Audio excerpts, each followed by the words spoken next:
We are still in section 2, which is summary section, and this is aircraft utilization slide.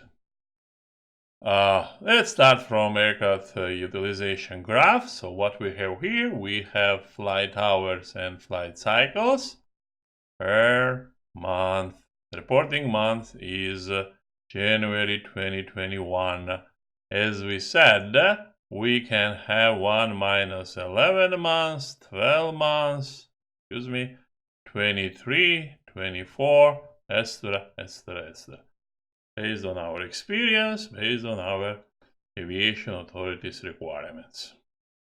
This is aircraft utilization summary table. So what we have here, we have flight hours monthly, flight cycles monthly, revenue flight hours monthly, revenue flight cycles monthly, total flight hours, total flight cycles, average daily utilization flight hour, flight cycles, average flight duration hours, fleet leader per flight hour, MSN number, fleet leader per flight cycles, MSN number.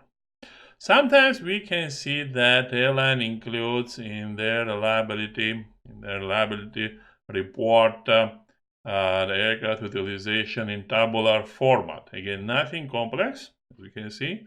It's per MSN number, right? You have aircraft MSN number and flight hour, flight cycles on monthly basis.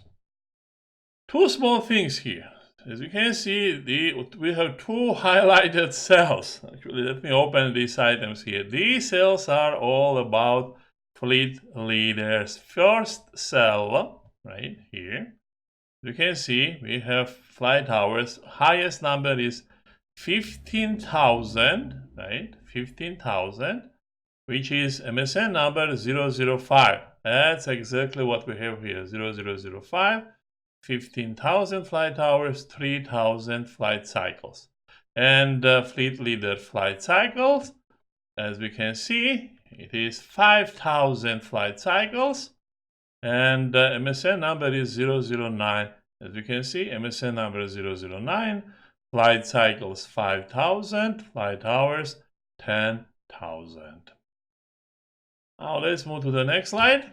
And this is engine in-flight shutdown. Let's start again from the graph. So what we have here, we have engine in-flight shutdown trend line, the alert level, and the engine in-flight worldwide in-flight shutdown information. This information is provided by engine manufacturer.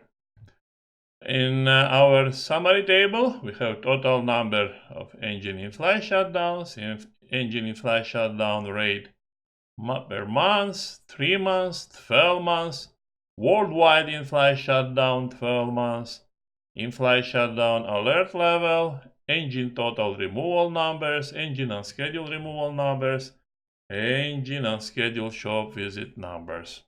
Again, we can continue this list here, right? We can include, for example, these last 3 items rate, right? Engine total removal rates, unscheduled removal rates, shop visit rates. Okay.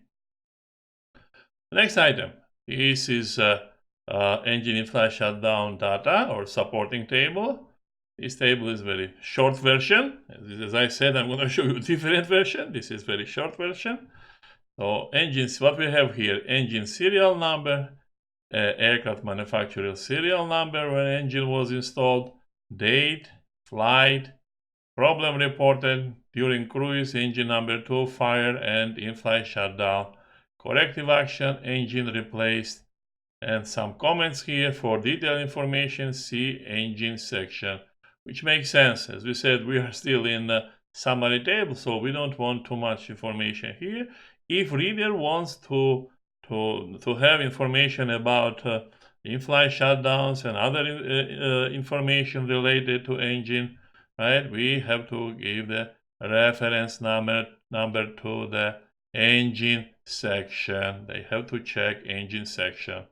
Don't remember if it should be section 6 or 7 or whatever number is. Next slide, on-time performance. Now, before we go through all these graphs and tables, I would like to remind you, here's a quick note that OTP is all about scheduled arrival. So aircraft arrives within 15 minutes of the scheduled arrival time. As we said, right? If our scheduled arrival time is 9:00, actual arrival is 9:00, so we are still okay. Or let's say 9:10 or 9:15 or I don't know, 8:45. It's perfect. But if we arrive 9:30, then it is questionable. We have to ask question, what's happening? Second note, it is more about trying to explain here the philosophical ideology behind all these OTPs, at least for our case. OTP tells us how our operational and maintenance models are adopted to our business requirements. End of the day, what does it mean? Actually, end of the day, business tells us that we have to fly from airport A to airport B. Right? And this is actually scheduled arrival or actual arrival. We are focused on actual arrival, as we said in note 1. The second statement, OTP is more about operations than maintenance, but for reliability and safety, we look through technical prism. Now, what does it mean? So let's say we are flying, right? And we have weather system. So we have weather radar, we have weather monitoring displaying, and what we see on our flight path, we have some bad weather conditions, some stormy conditions. What we want to do, what we are doing actually, we make the decision to avoid this weather or stormy weather, right? And what we did actually, instead of 9 o'clock, right, we arrived 9:30. Okay? Is it technical problem? Answer is no. Is it safety issue? Answer is yes. Should be part of our reliability report? You know what? In my personal opinion, answer is yes also. Okay? We have to include this information in our reliability report. Okay? That's what does it means, second part, second statement. Anyway, what we have here in this graph, we have very simple again, very self-explanatory. We have OTP trend line and some targets. Here we have some small summary table, OTP fleet 9999. That's exactly what we have here, right? And the numbers are 18. Another version, this is a tabular per MSN number. As you can see, we have here 90.94%, the worst, right? Some issues, problematic with 005. That's what we are describing in this table. Vehicle 005, OTP rate 99.94, and totally we had problem 9 times. A little bit different version, different view of OTP. So what we have here again, fleet OTP is 99.85, and statement, December 2020, OTP is below target, which is 99.99. 2 months in the row. So OTP is below target, which is target is 99.99, 2 months in the row. The number is 99.85.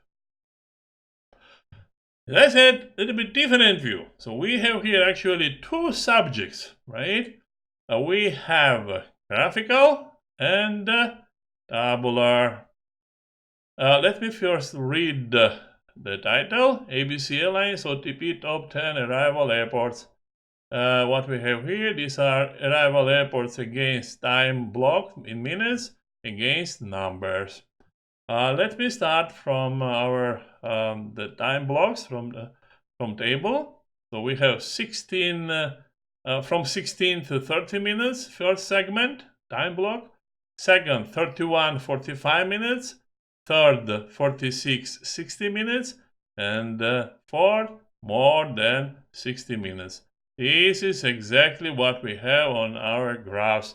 First item is 1630, which is this one. Next is 3145, which is this one.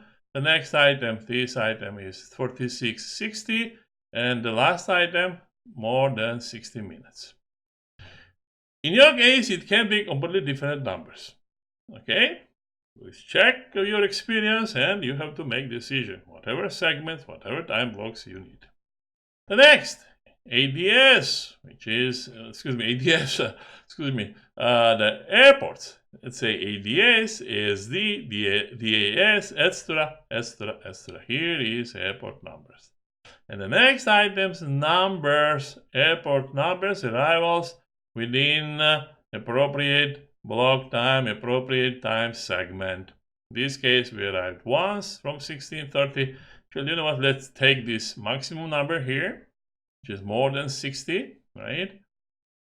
And 8. Arrival airport is SDA. So SDA is SDA, more than 60 minutes, right? More than 60 minutes, which is here.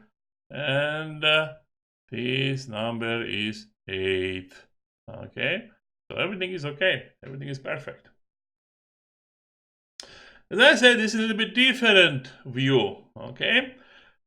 We can build same graph for top 10 ATAs. Even more interesting, right? You can say, actually, I don't care all about these airports and then all this information, so weather, not weather.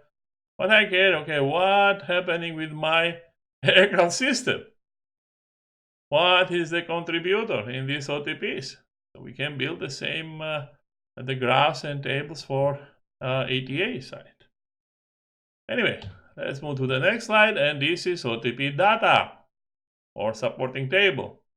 We have here date, MSN number, ATA number, flight, airport pairs, on-time performance arrival, the late in minutes, right? In this case, 30 minutes late.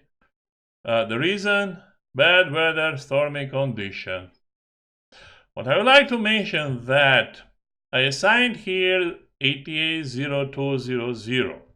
Since this item is not, as we said, right, it's bad weather problem, right, not technical, right, you have to define what kind of, you have to define how you're going to process your non-technical data from ATA perspective.